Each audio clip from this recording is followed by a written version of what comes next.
बहुत ध्यान लगाकर सुनिएगा जरा कि परमात्मा साथ कब छोड़ता है, जब व्यक्ति गलत राह पर चल रहे, गलत मार्ग पर चल रहे।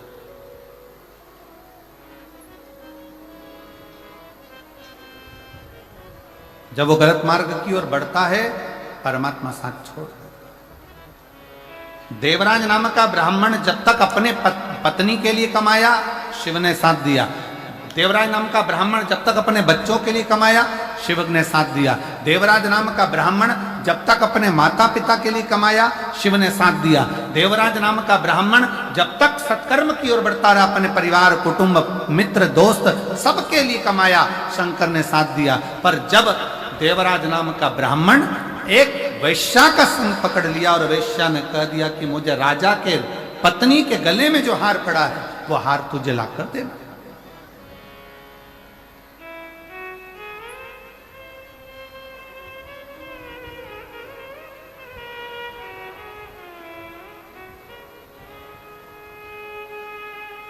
एक गलत स्त्री का संग। और हमने पहले भी कथा में कहा है, ध्यान लगाकर सुनिएंगे तो स्मरण में रहेगा, पराया धन और पराई स्त्री, पराया धन और पराई स्त्री एक दिन व्यक्ति को बर्बाद कर देती।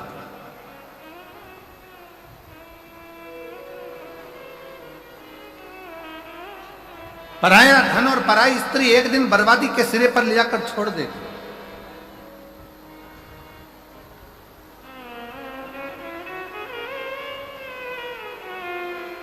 थोड़ा स्मरण में रखे, आपको स्मरण में रहिए।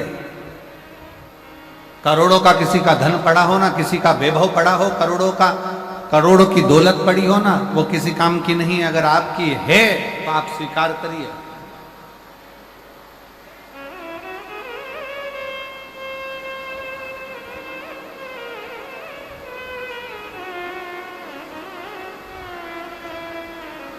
हर हर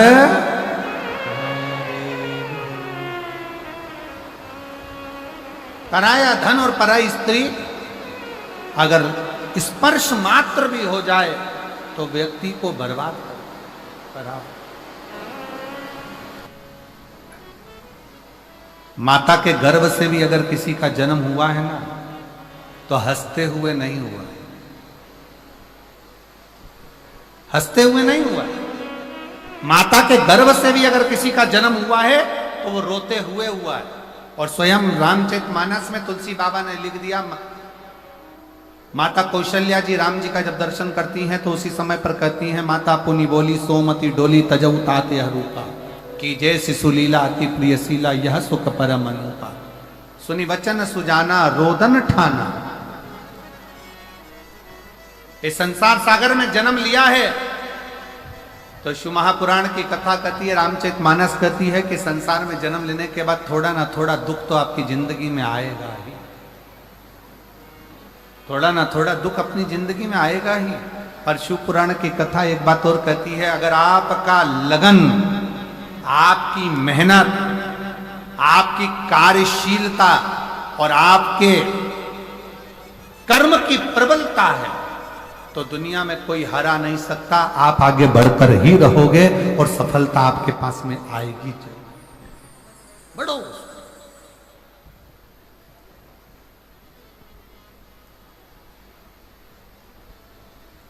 सफलता मिलती है।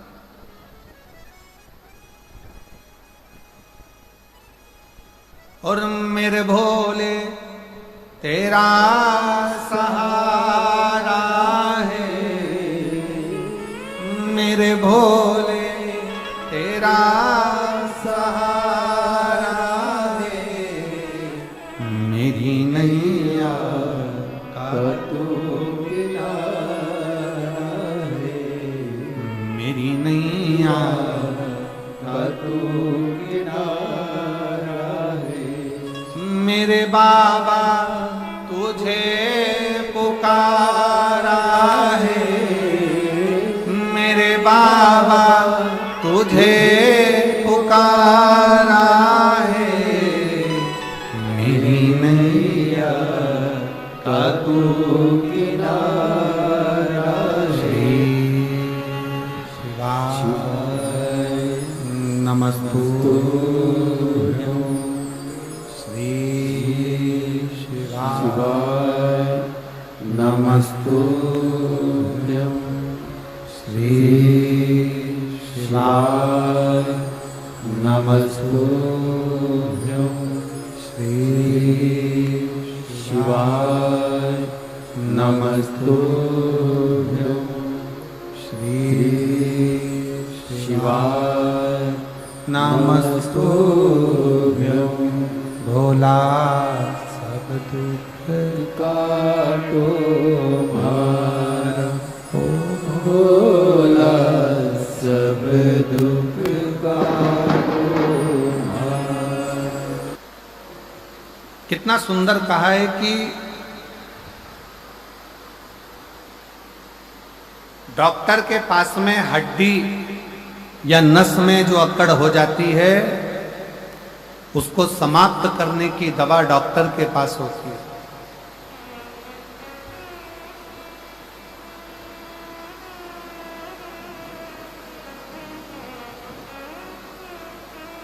शरीर में घुर्राटे आते हैं तो उसकी दवा डॉक्टर के पास होती है।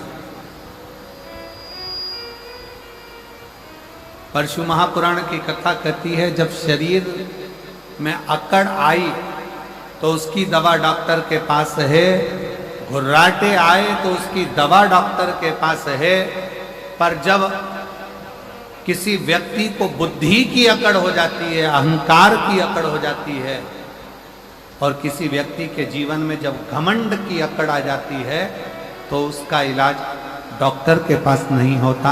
फिर उसका इलाज एक ना एक दिन स्वयं वो देव अधिदेव महादेव ऐसा इलाज करता है कि व्यक्ति की सारी अकड़ धरी की धरी रह जाती है, फिर वो किसी काम की नहीं रह पाती, किसी काम।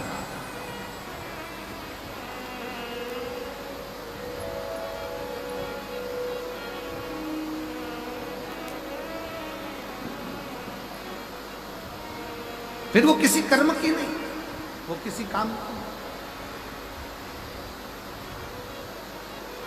शिव कथा कर रही है, भगवान शंकर का चरित्र कर रहा है।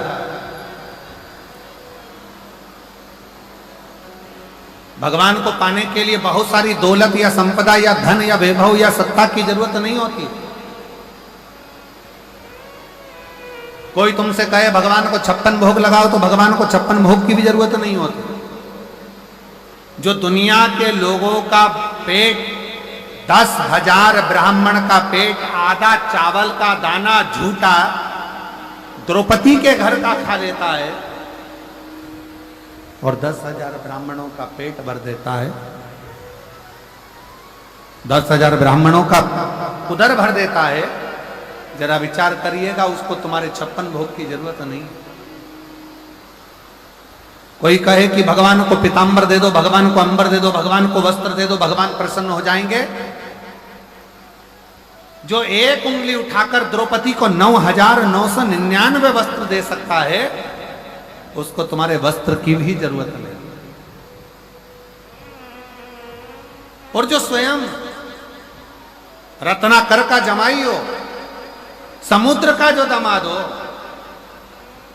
जिसके चरणों में स्वयं लक्ष्मी विराजमान हो, उसको तुम्हारी संपदा, तुम्हारे रतन, तुम्हारे माणिक, तुम्हारी मोती, तुम्हारी औषधि की भी जरूरत नहीं। फिर उसको चाहिए क्या? ना उसे तुमसे वस्त्र चाहिए, ना आभूषण चाहिए, ना रतन चाहिए, ना माणिक मोती चाहिए। ये जो दुनिया के लोग हैं ना, जो भगवान को बदनाम करते हैं ना, वो हमेशा एक ही बात करते हैं, तुम्हारे भगवान को तो ये चाहिए, तुम्हारे भगवान को तो 56 भोग चाहिए, तुम्हारे भगवान को तो पीतांबर चाहिए, तुम्हारे भगवान को तो अंबर चाहिए, तुम्हारे भगवान को तो ये चाहिए। जो सनातन धर्म पर आक्षेप लगाने वाले होते हैं, हिंदू धर्म पर आक्षेप लगाने वाले होते हैं, वो हमेशा कहते हैं तुम्हारे भगवान को ये चाहिए, तुम्हारे भगवान को वो चाहिए।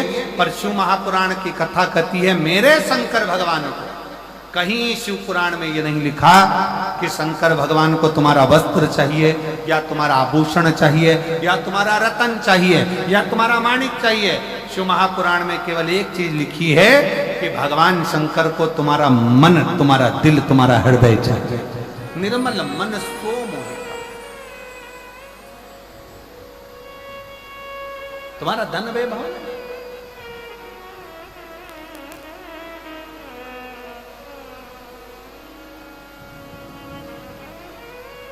और हम तो बाबा के भरोसे चलते हैं, हम तो बाबा के भरोसे चलते हैं। आज की पत्नी को कैसा पति चाहिए?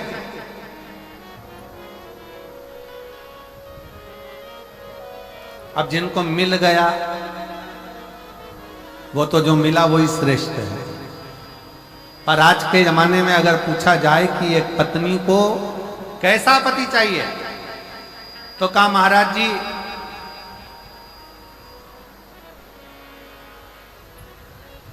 पर्स में माया हो, सुंदर काया हो। अरे जम के तो बोलो जरा, आज की स्त्री को कैसा पति चाहिए कि पर्स में जम के बोलो जरा, माया हो, सुंदर काया हो, घर में काम करने वाली आया हो।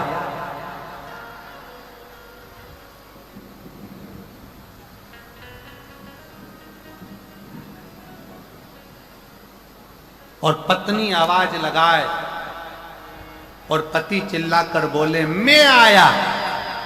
बस ये चार चीजें आज की पत्नी देखती है। पहले नंबर पर जम के बोलो, जेब में माया, दूसरे नंबर पर काया, तीसरे नंबर पर घर में काम करने वाली आया, और चौथे नंबर पर पत्नी बुलाए और पति के मैं आया। बस ऐसी पत्नी को पति चाहिए। पत्नी जब बोले तुमसे तुरंत कहाँ हो, और पति कह दे मैं आया। बस पत्नी को चाहिए क्या कि घर में काम वाली लगी हो, सुंदर काया हो, जेब में माया हो, और थोड़ी थोड़ी देर में कह दे मैं अब भी आया, मैं अब भी आया, तू चिंता मत कर, तू अभी रुक, मैं अब भी आया आया आया आया। ऐसा अब देखो जिनको मिल गए हैं, अब जिनको प्राप्त हो गए हैं, तो उनको तो सोचना ही नहीं चाहिए कि जेब में माया है कि नहीं। और अब वो बोल रहे हैं मैं आया कि नहीं आया, ये बोलने वाला भी नहीं कि वो तो कह दे तू अपना काम कर, मैं अपना काम करूं, तू अपने कर्म। शिव कथा कर रही, भगवान शंकर का चरित्र कर रहा है, शिव तत्व कर रहा है। भगवान को तुमसे कुछ नहीं चाहिए, ना धन, ना दौलत, ना संपदा, ना वैभव, ना सत्ता, कुछ नहीं। भगवान को तो केवल तुमसे एक ही चीज चाहिए, निर्मल मन सो मोहि पावा, और मोहि छल छिद्र कपट ना भावा। भगवान कहते हैं मुझे तुम्हारा नूतन हृदय चाहिए, निर्मल मन, केवल हृदय, और वो भी निर्मल।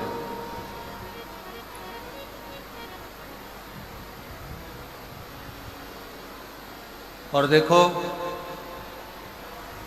मेरे जसपुर छत्तीसगढ़ की जीजियों, ये आपके एक लोटे जल का ही प्रभाव है।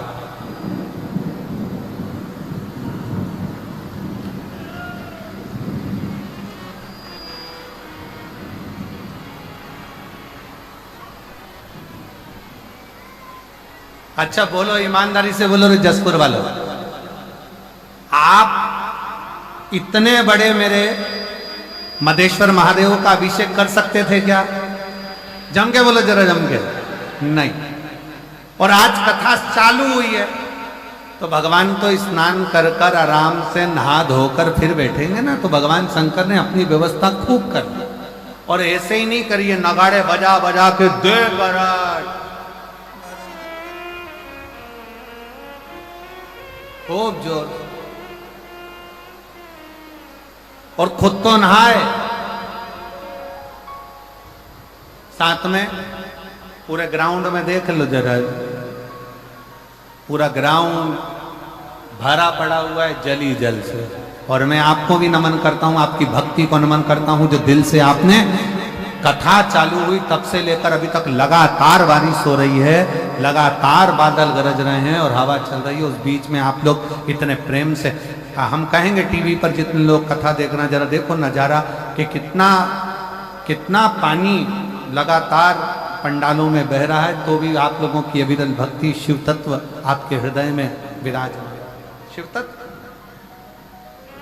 एक बार दोनों हाथ उठाकर हर हर बोल बम का नारा है सारी समस्या का हल। और तुमने चढ़ाया बहुत ज्यादा जल, ये पक्का।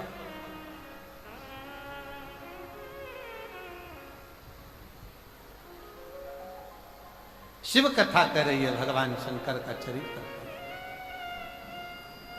आगे वर्णन आया, एक बिंदुक नाम का ब्राह्मण था जिसकी धर्म पत्नी का नाम चंचुला।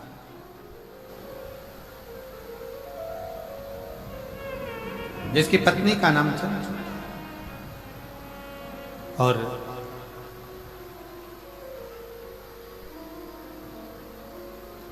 बिंदुक भी गलत कार्य में पड़कर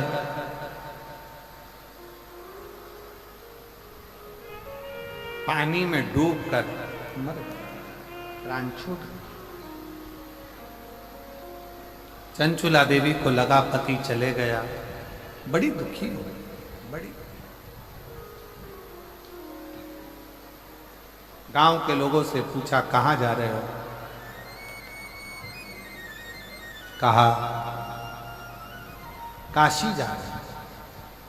चंचुला देवी के मन में आया कि मुझे भी काशी जाना चाहिए। कभी नहीं गई, कभी। शिव महापुराण की कथा कर रही है, जीवन में अगर मन में भाव प्रकट हो जाए तुम्हारे कि मैं आज तक काशी नहीं गई, मैं आज तक कथा पंडाल में कथा श्रवण नहीं करने गई, नहीं गई, मैं आज तक बाबा धाम नहीं गई, बाबा बैद्यनाथ जी का दर्शन करने नहीं गई, तो शिव महापुराण की कथा कहती है जीवन में एक बार ऐसा लक्ष्य बनाओ कि बाबा तू ऐसी कृपा करना, करुणा सागर, हे कृपालु, हे दयालु, हे दया सागर शिव, कि मैं भी कथा के पंडाल में बैठकर कथा सुनूं और मैं भी तेरा दर्शन करने के लिए काशी तक, मैं भी तेरा दर्शन करने के लिए कुबेरेश्वर धाम तक आ सकूं। ऐसी कृपा।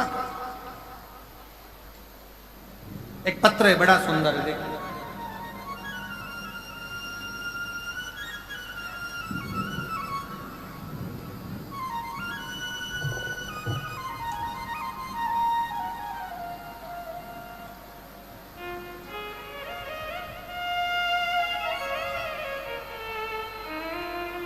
गुरुजी,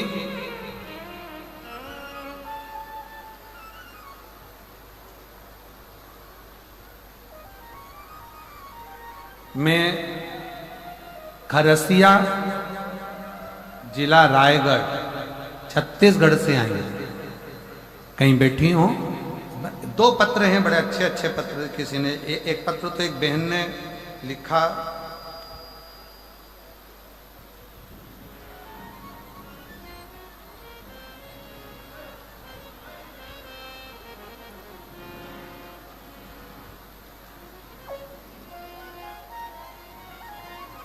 सोमेश्वरी रामेश्वरी डनसेना में रायगढ़ भूप देव पर से आई हूं। आ जाइए, आ जाओ, आ जाओ। मैं रामेश्वरी डनसेना रायगढ़ भूपदेव पर से आई हूं। मेरा पति नकुल डनसेना, गुरुदेव,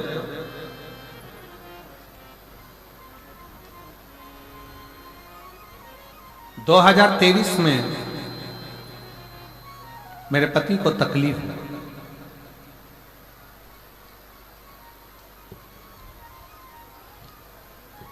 और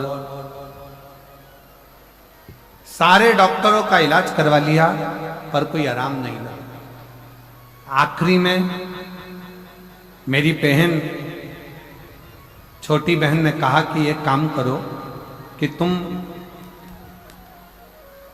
इनको रायपुर ले जाओ। रायपुर में लेकर गए। ऐसे कई इलाज उनके चलते रहे, रायगढ़ के भी हॉस्पिटल में दिखाया, सब जगह दिखाया, पर पति को आराम नहीं लगा। तब तबीयत इतनी बिगड़ती चली गई कि गुरुदेव डॉक्टर हम भी जवाब दे देते। तब मेरी बहन ने कहा कि एक बार तू एक काम कर कि शंकर को एक लोटा जल चढ़ाना प्रारंभ कर।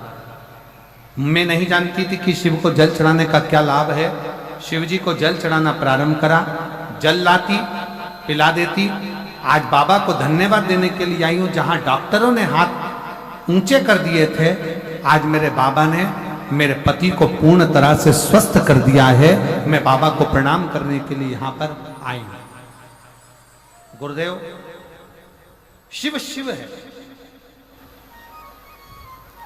मैं बाबा का क्या गुणगान करूं। बाबा को मैं प्रणाम करने के लिए, ये मेरा तीसरा पंडाल है जहां मैं मयाली जसपुर में कथा सुनने के लिए पहुंची। कहीं बैठी हो तो आ सकती हैं। और एक पत्र एक बहन ने लिखा है,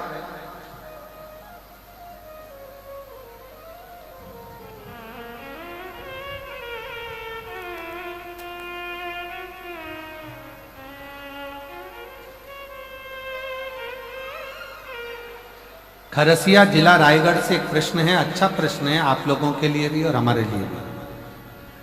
लोग कहते हैं गुरुजी की रोज मंदिर जाओ और एक लोटा जल बाबा को चढ़ा कर आओ। मेरे घर के अंदर शिव जी का मंदिर है, तो क्या मैं घर में शंकर जी को जल चढ़ा सकती हूँ? तो मेरा बेटी से निवेदन है, अगर कहीं बैठी हो तो एक बेलपत्र लेने के लिए आ सकती हैं। कहीं बैठी हो आ जाइए बेटा, आ जाइए। मेरा उस बेटी से निवेदन है जो खरसिया जिला रायगढ़ से आई है। मैं निवेदन करूंगा बेटी से, अगर आपके घर में शंकर का शिवलिंग है या आपके घर में शंकर का मंदिर है, तो आप अपने घर में शंकर को एक लोटा जल चढ़ा सकते हैं। हमारे शिव महापुराण की कथा कहती है, बाबा को तो जहां बैठकर जिधर बैठकर आप याद करोगे, शिव उधर आप पर कृपा करेगा। ऐसा नहीं कि बाबा को दिखावे की जरूरत है। बाबा को तो केवल आपका जो निर्मल मन से एक लोटा जल जो आप बाबा को समर्पित करते हो, निर्मल हृदय से, निर्मल मन से, शिव उसको स्वीकार कर लेता है, शंकर उसे स्वीकार करता है। आप दिल से भजो, दिल से स्वीकार करो। शिव कथा कर रही है, बिंदु के प्राण चले गए, चंचुला देवी ने बड़े भाव से काशी में जाकर कथा श्रवण करी और कथा सुनने का फल चंचुला देवी को यह मिला कि चंचुला के प्राण छूटकर चंचुला पार्वती जी की सहेली सखी। 3 स्थान शिवलिंग पर वर्णित है कि ये 3 स्थान का जब स्पर्श करते हैं तो आप कितने भी रोग से ग्रसित क्यों ना हो, आप कितने भी रोग से घिरे क्यों ना हो, 3 स्थान का स्पर्श करने से आपको एक अलग से ऊर्जा प्राप्त होती है। और आपके शरीर में कितना भी कंपन हो रहा हो, कितनी भी कमजोरी हो रही हो, कितना भी दर्द हो रहा हो, कितना भी कष्ट हो रहा हो, 3 स्थान शिवालय में शिवलिंग के जगह पर बताए गए हैं। उन स्थानों का स्पर्श करने से शरीर में एक ऊर्जा आती है, शरीर में एक बल उत्पन्न होता है, एक ऊर्जा आती है। शरीर के अंतर्गत एक ऊर्जा का संचार होता रहता है। अब उस शिवलिंग को अपन समझे, सभी लोग जरा स्मरण करेंगे। शिवलिंग के अंतर्गत 3 स्थान ऐसे बताए गए हैं जो हमारे को एक बल देते हैं, हमारे भीतर की ऊर्जा उत्पन्न करते हैं। हमारे अंदर कितनी भी कमजोरी होगी, अगर आपने वो 3 स्थान पर हाथ का स्पर्श कर कर पंचाक्षर मंत्र नमः शिवाय या षडाक्षर मंत्र ओम नमः शिवाय या श्री शिवाय नमस्तुभ्यम का स्मरण किया है, तो वो स्थान का स्पर्श करते ही आपके अंदर एक ऊर्जा, एक एनर्जी, एक बल आपके अंतर्गत आता चले जाएगा, एक ऊर्जा आपके अंतर्गत आती चली जाएगी। 3 स्थान, पहला जो ये जलाधारी बनी हुई है, ये जो गोल जो भाग आता है, जलाधारी में जो भी गोल भाग है वो गोल भाग का हाथ से स्पर्श करना, अर्थात जो माता जी का हस्त कमल है पार्वती जी का, वो जो गोल जलाधारी है जिस पे शिवलिंग रखा हुआ है, वो गोल जला, ये जो चरण है जहां से पानी बहकर जाता है उस स्थान पर नहीं, जहां गोल भाग है उस गोल भाग पर अपने सीधे हाथ का स्पर्श करना और श्री शिवाय नमस्तुभ्यम का जाप या पंचाक्षर मंत्र या षडाक्षर मंत्र ओम नमः शिवाय का जाप करना, पहला। दूसरा स्थान, जहां से पानी बहकर जा रहा है उस स्थान का पानी जहां से बहकर नीचे गिरता है वो भाग पर अपने हाथ का स्पर्श, जहां से पानी बहकर नीचे गिरता है, जो जल आप चढ़ाते हो वो जल बहकर जो नीचे की ओर जाता है उसका स्पर्श, और पंचाक्षर या षडाक्षर या श्री शिवाय नमस्तुभ्यम मंत्र का जाप। फिर तीसरा स्थान बताया कि शिवलिंग में किसी भी स्थान पर अपनी हथेली का स्पर्श, केवल हथेली का स्पर्श, उसमें उंगलियों का स्पर्श नहीं, केवल हथेली का स्पर्श, और पंचाक्षर या षडाक्षर या श्री शिवाय नमस्तुभ्यम मंत्र का जाप। ये 3 स्थान ऐसे बताए हैं कि आपके शरीर में अगर बिल्कुल भी इतनी एनर्जी नहीं है कि आप 2 कदम चल सकते हैं, तो शंकर के मंदिर में, शिवालय में जाकर ये 3 स्थान का स्पर्श करिए। मंदिर से जब आप बाहर निकलेंगे तो खुद के बल पर निकलेंगे, कोई आपको उठाने के लिए जरूरत नहीं। आप स्वयं के बल पर निकल सकते हैं, स्वयं के बल पर आगे बढ़ सकते हैं, स्वयं के बल पर अग्रणी हो सकते हैं, स्वयं के बल पर आप आगे निकल सकते हैं। 3 स्थान हैं जहां व्यक्ति के जीवन के दुख, तकलीफ, रोग, कष्ट अपने आप नष्ट होते चले जाते हैं। तो पहला जो स्थान है वो पार्वती जी का स्थान हस्तकमल, दूसरा कार्तिकेय और गणेश के मध्य में जो अशोक सुंदरी है और कार्तिक गणेश बैठे वहां से जो पानी नीचे की ओर आता है वो स्थान, और तीसरा अपनी हथेली का, शिवलिंग का कोई भी स्थान जहां अपनी हथेली का स्पर्श हो जाए वो स्थान। ये 3 जगह हमें बल देती है, हमें ऊर्जा देती है, हमें एनर्जी देती है।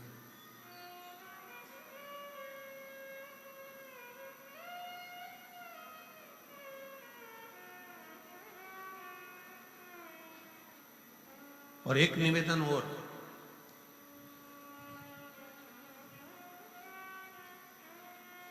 आप यदि कोई कार्य के लिए निकल रहे हो,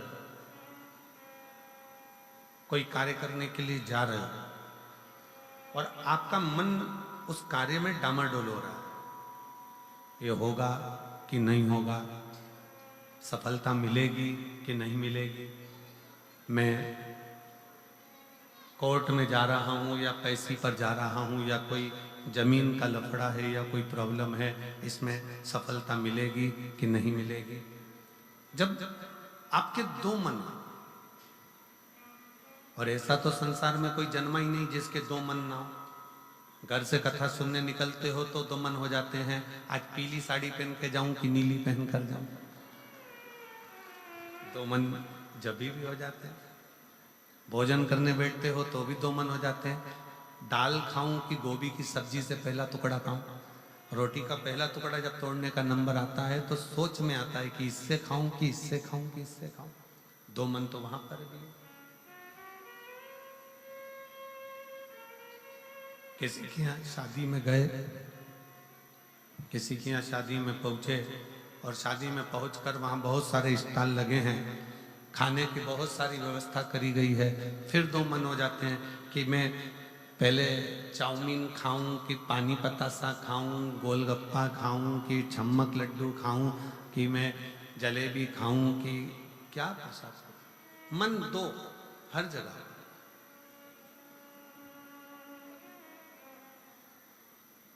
और ऐसा नहीं है कि मन 2 नहीं होते, मन विचलितता देते हैं। और शिव महापुराण की कथा कहती है कि कभी भी अगर कोई फॉर्म भर रहे हो, कोई एग्जाम दे रहे हो, कोई कंपटीशन एग्जाम में बैठे हो, या मेरे बेटे बेटी 10th और 12th का यदि एग्जाम दे रहे हैं, तो अपना दो मन मत करो।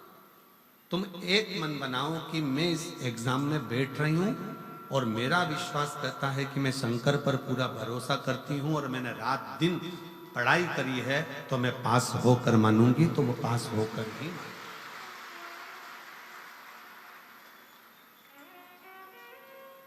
जहां मन विचलित हो जाता है, जहां मन दो हो जाते हैं, फिर वहां थोड़ा सा भ्रम उत्पन्न हो जाता है,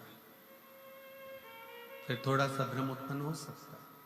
पर जब आपने एक विचार कर लिया कि मुझे सफलता मिलेगी, तो ये निश्चित है कि दुनिया में कोई ऐसा पैदा नहीं हुआ कि आपकी सफलता को रोक दे, आप आगे बढ़कर ही रहो।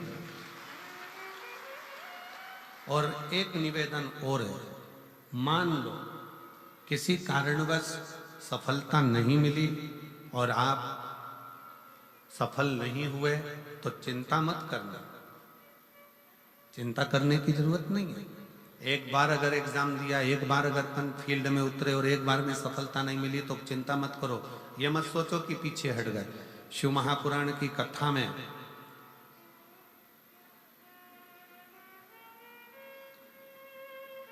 वन के अंदर भगवान शंकर अर्जुन को ज्ञान उपदेश दिए थे।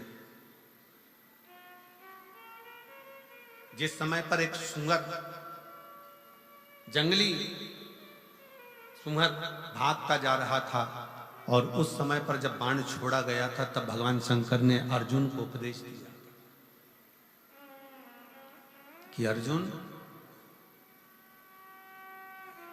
एक बार युद्ध के मैदान में अगर थोड़ा सा पीछे सरके हो तो टेंशन मत लेना, चिंता ना करा।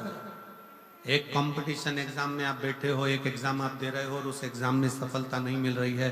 आपने एक बार परीक्षा दी, एक बार आपने नीट की तैयारी करी, एक बार आपने सीए की तैयारी करी, एक बार आपने अन्य तैयारियां करी और उसमें आपको सफलता नहीं मिली और आप उसमें उत्तीर्ण नहीं हुए और आपने मन दुखी कर लिया। अब मैं तो बताओ आगे ही नहीं बढ़ पाया। चिंता ना करें, भगवान शंकर का ये संवाद जो उन्होंने युद्ध के पहले अर्जुन को दिया है, एक सुअर को मारते समय, एक जंगली सुअर को मारते समय भगवान शंकर ने उपदेश दिया था, अर्जुन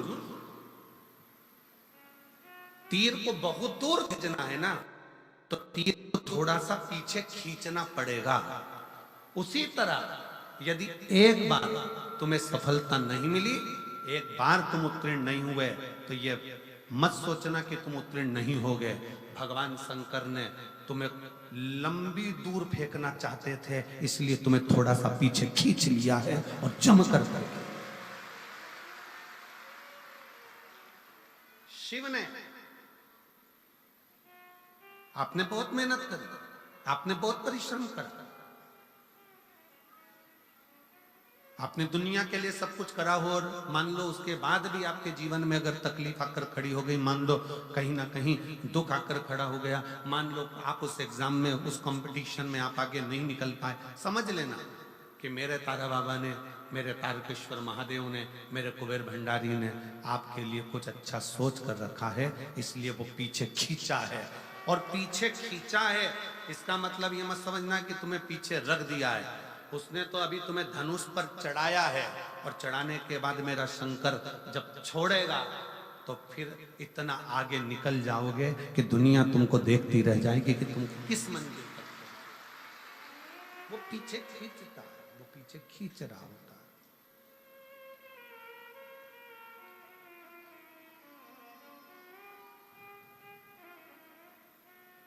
खूब मेहनत करो, खूब परिश्रम करो, खूब अच्छी लगन से कार्य करो, और जितनी मेहनत से कर सकते हो उतनी मेहनत से करो। जिस समय पर तुम्हारा दो मन हो रहा हो, तुम्हें लग रहा हो कि मैं निकलूंगा कि नहीं निकलूंगा, तुम्हें लग रहा है कि ये एग्जाम में क्लियर कर पाऊंगा कि नहीं कर पाऊंगा, मैं पहुंचूंगा कि नहीं पहुंचूंगा, तो यही तीन स्थान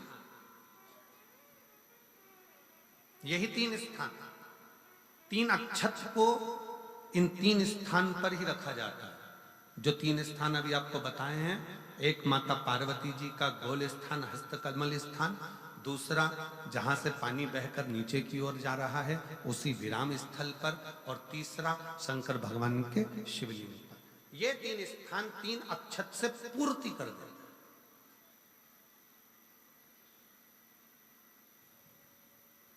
जैसे प्रदोष के दिन, प्रदोष काल में जलाया गया दीप, प्रज्वलित करा गया दीप 5 स्थान पर फल देता है।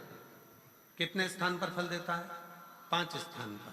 आप में से कितने लोग हैं जो प्रदोष के दिन दीप लगाने मंदिर जाते हैं या शंकर जी के मंदिर पहुंचते हैं? बहुत बहुत प्रणाम आपको, साधुता जानना चाहिए।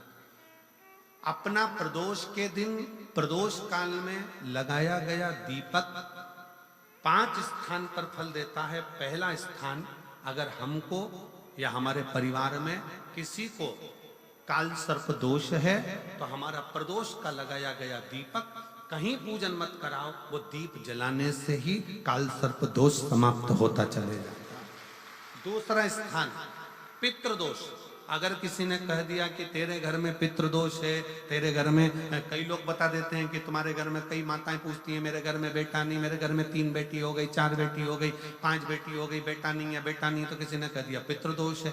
अब तुम शंकर जी की पूजन कर रहे हो, शंकर जी पे जल चढ़ा रहे हो, शिव की स्तुति कर रहे हो, तो किसी किसी की यहाँ 3 बेटियों के बाद, 4 बेटियों के बाद, एक माता ने तो लिखा है कि उसके यहाँ 2008 में उसके घर में लड़की ने जन्म लिया था, या 2008 में उसके घर में बच्चे ने जन्म लिया था, लड़की ने।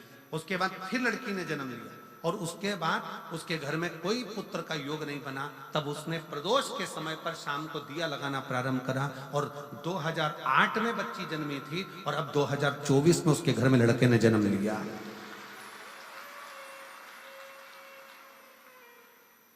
2024 में उसके घर में पुत्र ने जन्म लिया। वो बेटी होगी यहाँ पर कहीं ना कहीं, जिसके घर में बेटे। पहले की लड़की हुई, फिर 2 जुड़वा लड़की हुई, जुड़वा लड़की में से एक लड़की शांत हो गई, फिर आखिरी में बच्ची के कारण बस संतान प्राप्ति का योग नहीं बना। आखिरी में उसने फिर पुनः भगवान शंकर के प्रदोष काल में दीप जलाना प्रारंभ कर।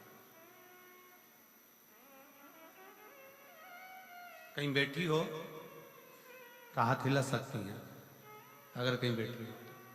कितना कितना विचित्र कर्म है, जरा विचार करिएगा कि प्रदोष काल का लगाया गया दीपक, प्रदोष काल, प्रदोष के दिन, प्रदोष काल का जो दीपदान होता है वो सरल नहीं होता, वो सहज नहीं होता।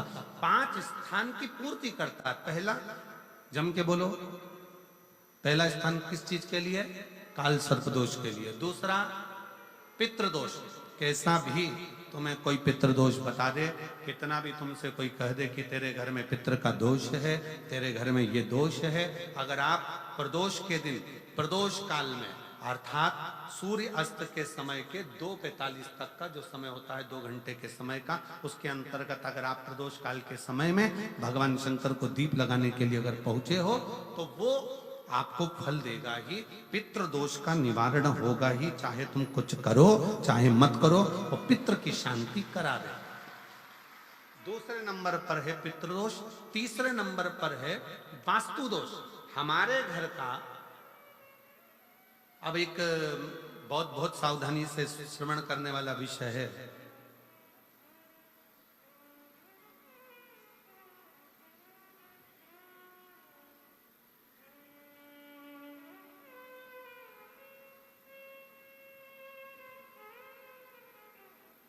यदि वंश की वृद्धि नहीं है, 30 वर्ष शादी के हो गए, 40 वर्ष शादी के हो गए और औलाद है ही नहीं, डॉक्टर ने भी हाथ नीचे कर दिया, टेस्ट पे भी करवाया, IVF करवाया, सब कुछ तुमने करवा लिया, तो भी औलाद नहीं है, तब आखिरी में एक काम चालू करो। प्रदोष का दिन दोनों पति पत्नी व्रत चालू कर दो प्रदोष का, और प्रदोष काल में शाम के समय जाकर एक ही दिए में 2 लंबी बाती जानते हो ना, रुई की लंबी कपास की बाती 2 और दोनों बाती एक ही दिए में रखकर पति पत्नी दोनों उसको प्रज्वलित करना प्रारंभ करें, बाबा संतान देकर ही रहेगा, औलाद आएगी ही। दीप की जो बाती में अंतर आ जाता है, एक गोल बाती में और लंबी बाती में अंतर आता है, बहुत अंतर आता है। पितरों के लिए गोल बाती का प्रयोग बहुत कम होता है हमारा, देवी जी के लिए, माता रानी के लिए, जगत जननी के लिए गोल बाती का प्रयोग बहुत कम होता है हमारा, ध्यान रखिएगा। एक पितर के लिए, एक जगत जननी जगदम्बा दुर्गा भवानी के लिए गोल बाती का प्रयोग कम होता है, लंबी बाती का प्रयोग ज्यादा होता है। क्यों? क्योंकि हमारे घर के कुल देवी और हमारे घर के पितर हमारे वंश की वृद्धि करें, इसलिए लंबी बाती रखी जाती है, जिससे हमारा वंश बहुत लंबा चले, बहुत उन्नति की ओर बढ़े, इसलिए लंबी बाती का प्रयोग किया। शिव महापुराण की कथा कहती है 5 जगह पर हमारा जलाया गया एक दीप जो प्रदोष के दिन प्रदोष काल में लगाया जाता है, 5 जगह पर भारी पड़ता है। पहले नंबर पर जम के बोलते जाओ, काल सर्प दोष। दूसरे नंबर पर पितृदोष। तीसरे नंबर पर घर का वास्तु दोष। हमारे घर में कितना भी वास्तु दोष है, कोई ने कह दिया यहाँ बाथरूम नहीं बनना थी, यहाँ पर शौचालय नहीं बनना था, यहाँ सीढ़ी नहीं बनना थी, वो सीढ़ी वहां बनना थी, ये सीढ़ी वहां बनना थी। तुम पूरा घर तोड़वा के देख लो, उसके बाद में जैसा वास्तु वाले वैसा करा कर देख लो, उसके बाद भी तुमको शांति नहीं मिले तो समझ लेना कि तुम्हारे घर में अब वास्तु दोष तो तुमने दिखाकर समाप्त कर लिया, फिर भी वो समाप्त नहीं हो रहा, तो प्रदोष काल का लगाया गया प्रदोष के समय का दिया आखिरी में वास्तु दोष को भी समाप्त कर देता है और उसमें भी फल प्रदान करता है।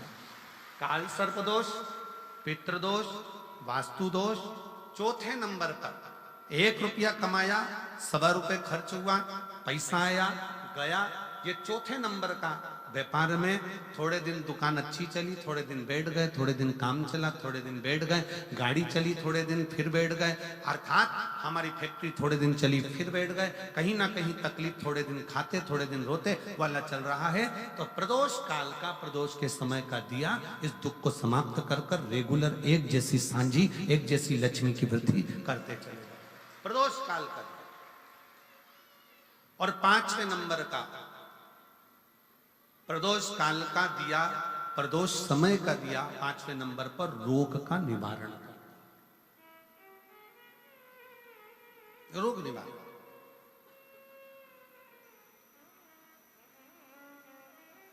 ये 5 स्थान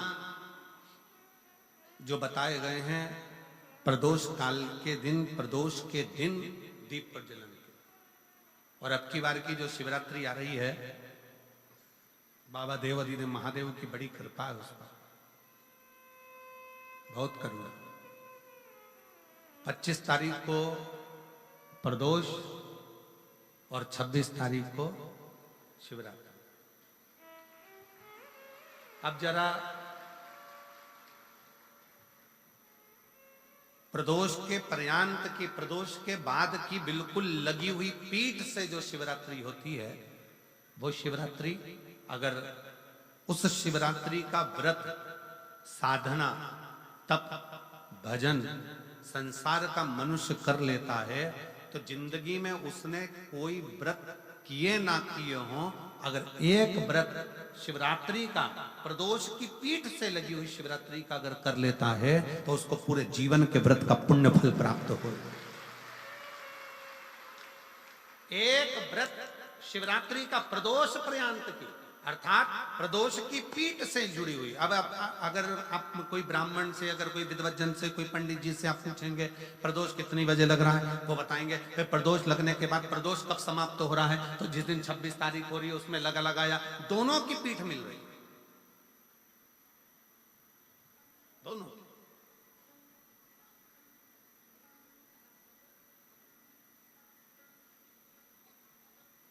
करो व्रत।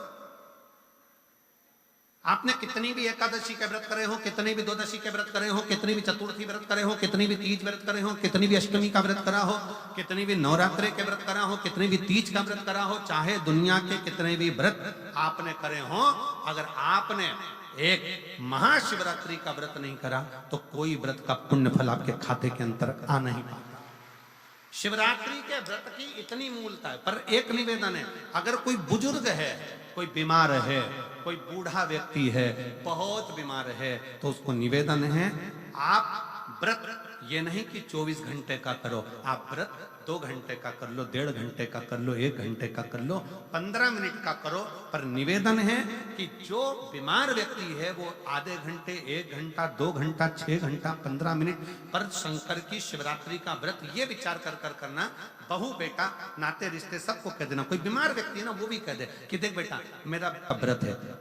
तो घर के लोग कहेंगे पापा आपकी तबीयत खराब, मम्मी आपकी तबीयत खराब, दादी आपकी तबीयत खराब, आप व्रत कैसे कर रही हो, बच्चे की व्रत बच्चा कैसे व्रत कर रहा है? तो कह देना मेरा 2 घंटे का व्रत है, 2 घंटे मैं बाबा का नाम लेकर जल चढ़ाकर, जल का आचमन कर कर मेरे बाबा की भक्ति कर लूं 2 घंटे की, मेरा व्रत पूर्ण हो जाएगा। मैं व्रत कर रहा हूं, आधी में पुनी। तुलसी बाबा कहते हैं थोड़े में बहुत होता है।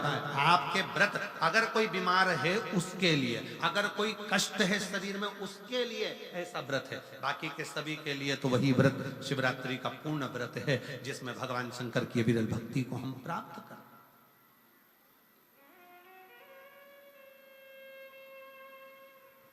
और शंभो शरणे मांगू घड़ी रे घड़ी, दुख काटू दया करीन दर्शन। ओ शंभु शरण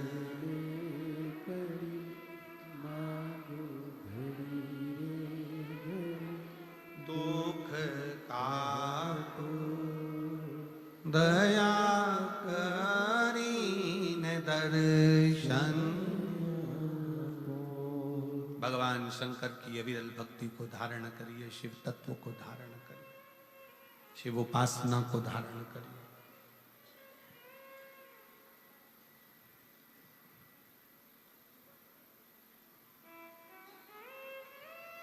महाशिवरात्रि 26 फरवरी की है, 26 फरवरी। और प्रदोष कब का है? जम के बोलो जरा। 25 फरवरी।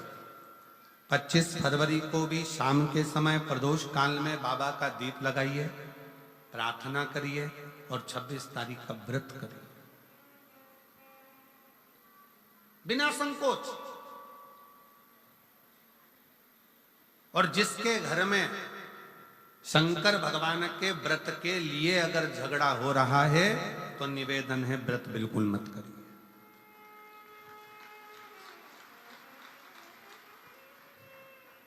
पति पत्नी का झगड़ा हो रहा है, पति कह रहा है क्या शंकर शंकर लग रहा है, अपने को शिवरात्रि के दिन शंकर जी का अपमान नहीं सुनना। इसलिए राजी हो तो व्रत करो। राजी नहीं है पति, परिवार के लोग राजी नहीं है, चिड़चिड़ कर रहे हैं तुम्हारे व्रत करने से, तो आपके चक्कर में शंकर भगवान की निंदा तुम्हारे कान में जाए, ऐसा व्रत किसी का, ऐसे व्रत की कोई मान्यता नहीं। आपके घर के लोग राजी हो, माता पिता राजी हो, सास ससुर राजी हो, पति राजी हो, पत्नी राजी हो, परिवार के लोग राजी हो, बेटा बेटी सब, बच्चों का मन है मम्मी मुझे व्रत करना है, हाँ बेटा कर, एक ही तो व्रत करना है शिवरात्रि का, करो। घर के बुजुर्ग ने कह दिया मुझे व्रत करना है, बिल्कुल करो, आज का मौका मिला है आपको करने का, महाशिवरात्रि का व्रत करिए। पर घर के अंदर अगर तुम्हारे व्रत करने से झगड़ा हो रहा है, काय को व्रत कर लिया, क्या होता है शंकर जी का व्रत करने से, क्या होगा शंकर जी का तप करने से, जबरदस्ती वो सीओर वाले महाराज के चक्कर में पड़ी हो, क्या होगा शिवरात्रि व्रत से, क्या होगा शंकर जी को जल चढ़ाने से, तो उससे अच्छा है अपने घर में बैठो, श्री शिवाय नमस्तुभ्यं, श्री शिवाय नमस्तुभ्यं, श्री शिवाय नमस्तुभ्यं, श्री शिवाय नमस्तुभ्यं, श्री शिवाय नमस्तुभ्यं, श्री शिवाय नमस्तुभ्यं। घर में बैठकर भगवान शंकर का गुणगान करो। भगवान शंकर का नाम जाप करो, भगवान शंकर की भक्ति करो, उससे बढ़कर कोई सुख नहीं, उससे बढ़कर कोई आनंद। पर निंदा ना सुनते हुए, कुछ गलत विचार ना लाते हुए, गलत सोच ना लाते हुए, गलत दृष्टि ना रखते हुए, गलत भाव न रखते हुए भगवान शंकर की विरत भक्ति को अपने भीतर उतारने का प्रयास करो, शिव को अपने अंदर उतारने का प्रयास करो। शिव भक्ति, शिव महापुराण की कथा कर रही है। 3 स्थान का स्पर्श रोग का निवारण कर देता है। 3 जगह पर चढ़ाया गया अक्षत हमारे मन को एकाग्रित कर कर और हमें अपनी मंजिल तक पहुंचा देता है।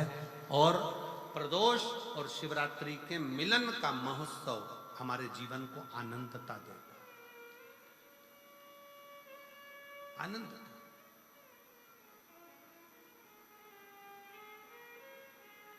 क्या सुख है।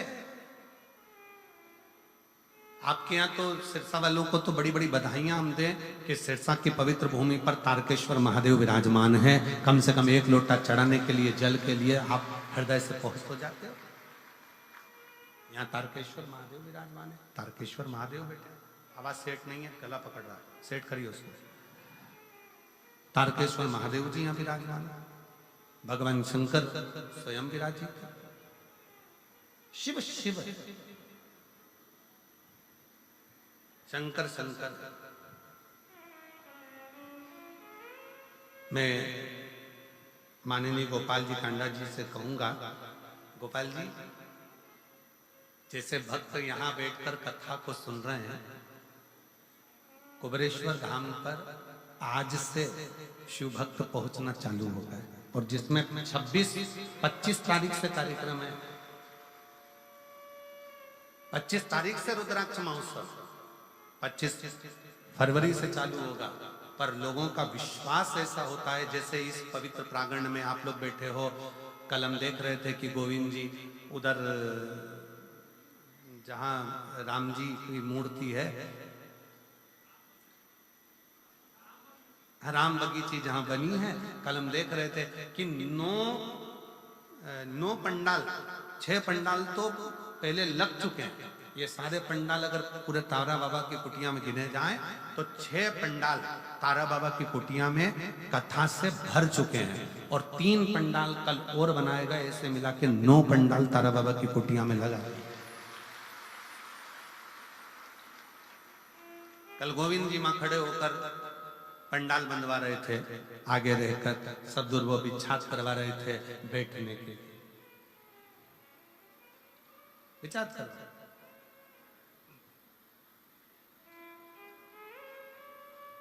और कितना समर्पण।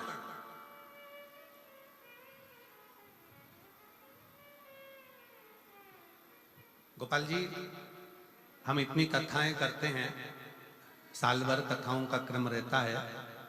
सूरत कथा करी, उसके दूसरे दिन साकरी कथा हो गई, साकरी के दूसरे दिन छत्तीसगढ़ कथा हो गई, छत्तीसगढ़ कथा के बाद दूसरे दिन प्रयागराज कथा हो गई, प्रयागराज के दूसरे दिन सिरसा कथा हो गई, सिरसा के दूसरे दिन सीहोर कथा हो जाएगी, सीहोर के दूसरे दिन भटिंडा पंजाब कथा हो जाएगी, भटिंडा पंजाब के दूसरे दिन फिर महाराष्ट्र कथा हो।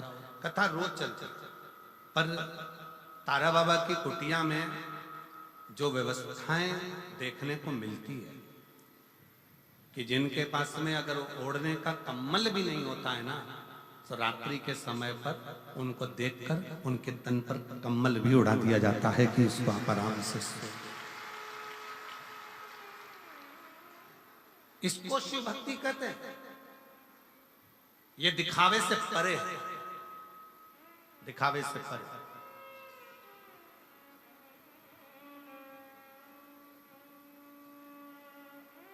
इसी को शिव तत्व कहते हैं, इसी को शिव।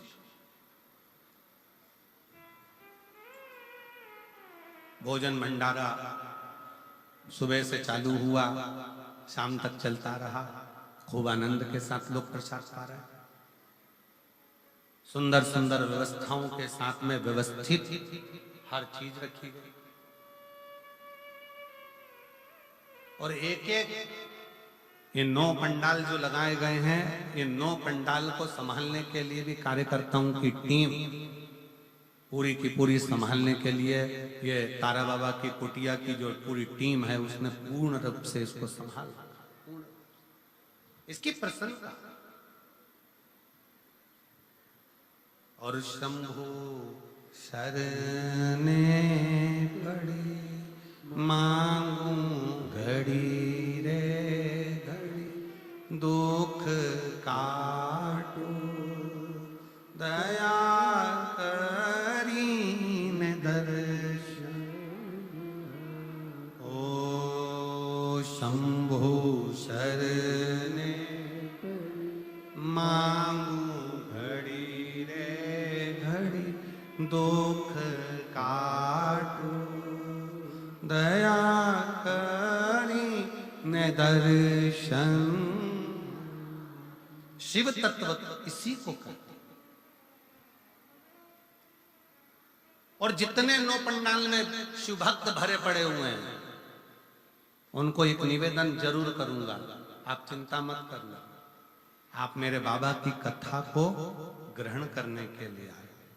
मेरा शंकर कथा के माध्यम से हमने फिर कहेंगे, ये शिव महापुराण केवल पोथी नहीं है, ये मेरे शंकर का एक अंश स्वरूप है। जब हम कथा सुनते हैं, श्री शिवाय नमस्तुभ्यम बोलते हैं, बोलने के बाद जब हम मौन हो जाते हैं, उस समय पर आपका दुख काटने के लिए मेरा शंकर आपके कर्ण से प्रवेश कर कर आपके हृदय में बैठकर आपके घर तक जाकर आपके दुख को काट देता है। ये दुनिया लोग कहते कि कथा है, दुनिया की दृष्टि में लोग कहते हैं कि ये सुपुराण है। हमारी दृष्टि में ये कथा नहीं है, हमारी दृष्टि में तो हमारा शंकर है, हमारा शिव है।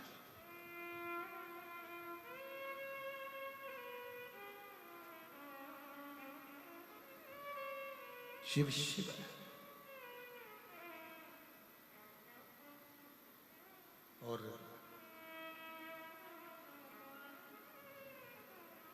जो दिल से मांग लिया, जिसने दिल से कह दिया, जिसने दिल से पुकार लिया, शिव आ गए। ब्रह्मा ब्रह्मलोक में रहते हैं, भगवान विष्णु बैकुंठ में रहते हैं। उनको आने में देरी हो सकती है, पर मेरा शंकर इसी पृथ्वी पर रहता है, इसी भूमंडल में रहता है, इसी ब्रह्मांड में, इसी पृथ्वी पर मृत्यु लोक का देव अधिदेव महा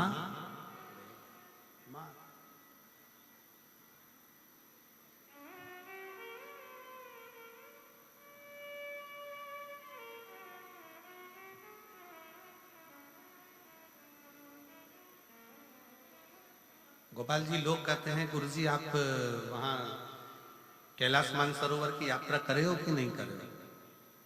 आप कभी कैलाश गए हो? हम नहीं। महाराज जी हम नहीं गए।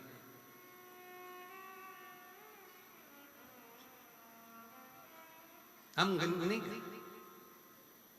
कहा आप इतने बड़े शंकर जी का गुणगान करते हो और आप कैलाश नहीं गए? हमने कहा वो कैलाश वाला खुद शिव महापुराण की कथा में रोज आता है और रोज भक्तों का दुख काट कर जाता है, प्रतिदिन आता है।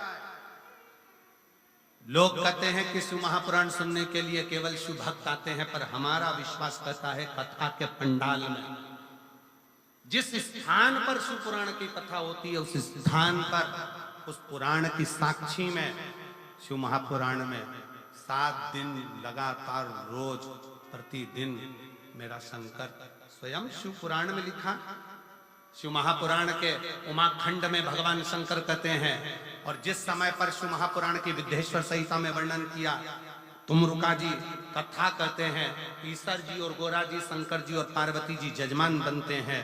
यजमान बनने पर जब कथा विराम होती है, विराम के समय पर तुमरुका जी से शंकर भगवान कहते हैं कि आपने कथा बाची है तो आपकी दक्षिणा क्या है?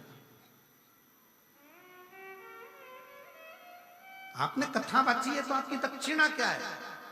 तब उस समय पर तुमरुका जी कहते हैं भगवान शंकर जी से, ईश्वर जी गोरा जी से, हमको अगर दक्षिणा देना है मेरे विश्वनाथ, तो दक्षिणा ऐसी दीजिए कि जिस स्थान पर शिव महापुराण की कथा हो आप कैलाश और काशी छोड़कर उस स्थान पर 7 दिन विश्राम कीजिए।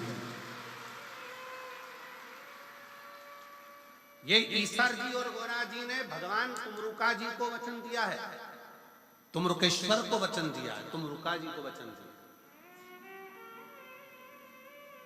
कि जहां शिव महापुराण की कथा होगी उस स्थान पर मैं विराजमान रहूंगा।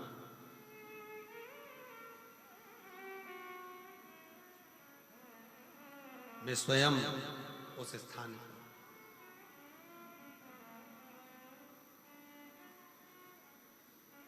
और कितनी विचित्र शिव महापुराण की कथा का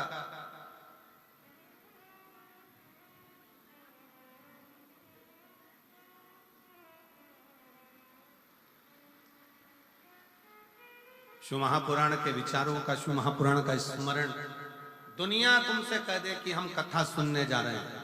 मेरी जीजियों, अगर आपके घर के लोग पूछें कि कहाँ जा रही हो तो कहना शंकर भगवान से मिलने के लिए, उसको निमंत्रण देने के लिए जा रही हूं, मेरे घर पर पधारना, मेरा दुख निकलना, मेरा कष्ट निकलना। एक पत्र है, देखिए।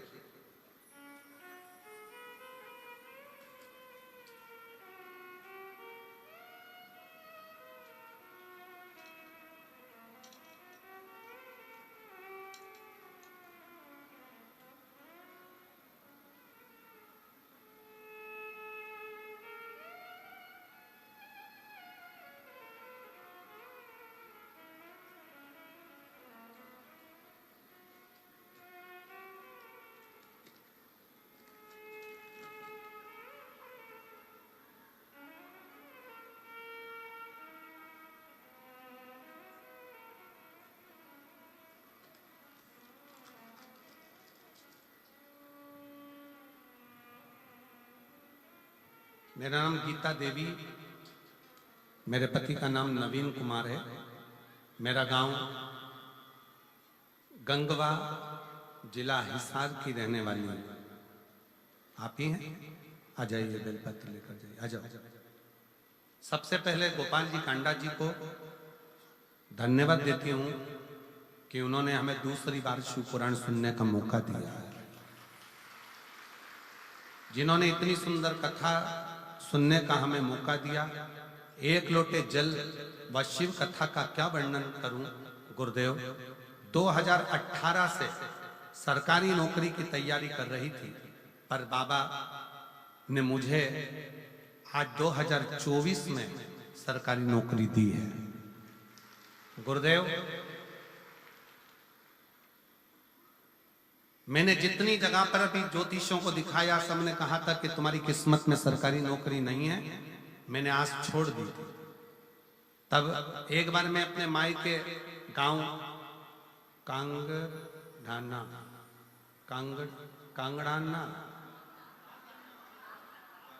कांगड़ाना सिरसा आई थी। तब मेरी माँ ने मुझे कहा था कि टीवी पर जो महाराज कथा कहते हैं ना, वो सिरसा में आए हैं, गोपाल कांडा जी, गोविंद कांडा जी बुलाए। मैंने सुना है कि जब वो कथा कहते हैं तो उनके पंडाल में बैठकर जो मांगा जाता है वो बाबा देता है 3 महीने के अंदर। चल तू मेरे साथ कथा सुनने के। मैं अपने मायके आई, मैं आपको जानती नहीं थी। पहली बार मैंने पंडाल में बैठकर शिव महापुराण की कथा इस मायके के अनुसार यहाँ बैठकर श्रवण कर। उस समय पर इस पंडाल के अंदर मैं नहीं आ पाई थी। बाहर के पंडाल में बैठकर मैंने कथा सुनी थी। वहीं बैठकर श्री शिवाय नमस्तुभ्यम कहते हुए बाबा से निवेदन करा, और बाबा की ऐसी कृपा हुई कि 3 महीना भी पूरा नहीं हुआ और बाबा ने मेरा पुलिस में भर्ती करवाया और मेरी नौकरी लग गई। फोटो भी लगा रही हूं। बाबा की कृपा ऐसी हुई कि 3 महीना भी नहीं हुआ और बाबा ने मुझे पुलिस में नौकरी में लगा दिया। गुरुदेव, 6 साल से तैयारी कर रही थी नौकरी की, पर मुझे क्या मालूम था कि पंडाल में बैठकर कथा सुनने में 3 महीने के अंदर मुझे नौकरी मिल गई। मैं बाबा को यहाँ प्रणाम करती हूँ। शिव तत्व किसको कहता है? एक पत्र और बड़ा सुंदर है, देखिएगा। मेरा नाम केलो देवी है और मेरे पति का नाम राजकुमार है। मेरा मोबाइल नंबर ये है, आप ही हैं? आ जाओ, आ जाइए। मेरा गांव कर सिंधु जिंद हरियाणा के निवासी हूं। आपके चरणों को प्रणाम करती हूँ, नमन करती हूँ। एक लोटे जल का मैं क्या वर्णन करूं। मेरी पहली बार कथा सिरसा हरियाणा में यहीं पर 2 दिन की कथा सुनी थी। 2 दिन की कथा सुनी और इसी पंडाल में बैठकर मैंने बाबा से विनय करी थी। 2 वचन मांगे थे बाबा से। बाबा, पहला, मेरा लड़का ठीक से बोल नहीं पाता, उसके शब्द नहीं निकल पाते। और दूसरा, मेरा लड़का जेईई की तैयारी कर रहा है और कई साल हो गए पर उसका सिलेक्शन नहीं हो रहा। बस ये 2 वर मांगकर 2 दिन की कथा सुनकर इसी पंडाल से चली गई। गुरुदेव, हमको नहीं मालूम था कि बाबा पंडाल में बैठकर मांगने वाले को इतना जल्दी दे देता है। बाबा बाबा है गुरुदेव।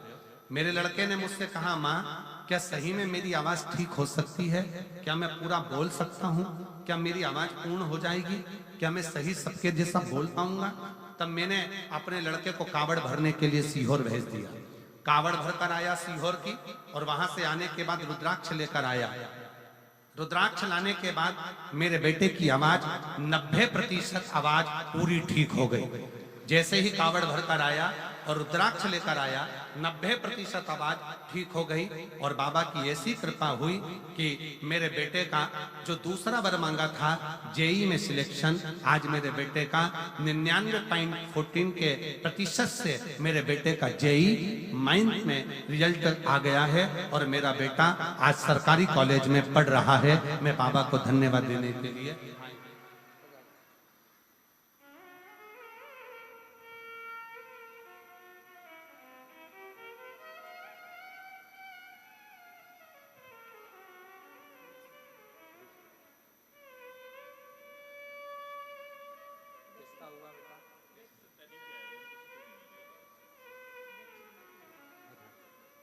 बेलपत्र उनको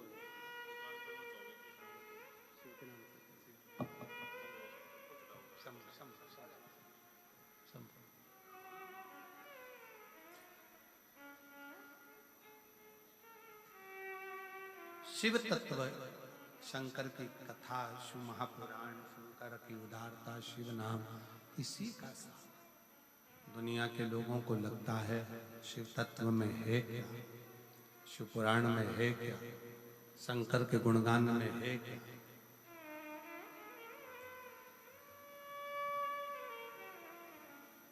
और मैंने तेरे ही भरोसे बाबा, तेरे ही भरोसे हवा बिच उड़ती जावांगी,